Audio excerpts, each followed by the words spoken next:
আম্বেদকর মন্তব্য ইস্যুতে শাহের পাশে মোদি। কেন্দ্রীয় স্বরাষ্ট্রমন্ত্রী অমিত শাহের সংবিধানের সৃষ্টিকর্তা ডক্টর বাবা সাহেব আম্বেদকরকে নিয়ে বেফাঁস মন্তব্য ইস্যুতে পাশে দাঁড়ালেন প্রধানমন্ত্রী নরেন্দ্র মোদি। তিনি দাবি করলেন যে আম্বেদকরকে মুছে ফেলার যেই চেষ্টা কংগ্রেস করছে সেই রূপটাই নাকি তুলে ধরছেন অমিত শাহ। এখানেই শেষ নয়, তিনি আরও দাবি করেন যে আম্বেদকর এবং SC/ST সম্প্রদায়কে বারবার অপমান করেছে হাত শিবির। মঙ্গলবার 17 ডিসেম্বর সংসদে দাঁড়িয়ে বক্তৃতা চলাকালীন সংবিধানের রচয়িতা ডক্টর বাবা সাহেব আম্বেদকরকে নিয়ে বিস্ফোরক মন্তব্য করে বসেন কেন্দ্রীয় স্বরাষ্ট্রমন্ত্রী অমিত শাহ। তিনি বলেন, আম্বেদকর আম্বেদকর আম্বেদকর আম্বেদকর আম্বেদকর ফ্যাশন হয়ে গেছে এটা একটা। 7 জন্মের জন্য স্বর্গবাস হতো যদি এতবার ভগবানের নাম নিতেন। এমন মন্তব্যে ক্ষুব্ধ হয়ে কংগ্রেস সাংসদরা প্রতিবাদ এবং বিক্ষোভ কর্মসূচিতে সামিল হন বাবা সাহেবের ছবি হাতে নিয়ে সংসদ চত্বরে।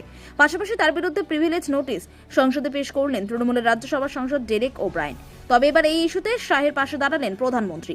নিজের এক্স হ্যান্ডেল থেকে তিনি লেখেন, যদি কংগ্রেস ও তার নোংরা ইকোসিস্টেম ভেবে থাকে যে মিথ্যা দিয়ে তাদের কয়েক বছরের অপকর্ম লুকিয়ে রাখবে, তাহলে তারা খুব ভুল ভাবছে। বিশেষ করে আম্বেদকর নিয়ে ওরা যেটা করছে তা মুছে ফেলা যাবে না। তিনি আরও লেখেন, গোটা ভারত দেখেছে যে কিভাবে একটা বংশ আম্বেদকরের উত্তরাধিকারকে মুছে ফেলার চেষ্টা করেছে। আম্বেদকর এবং SC/ST সম্প্রদায়কে বারবার অপমান করছে কংগ্রেস।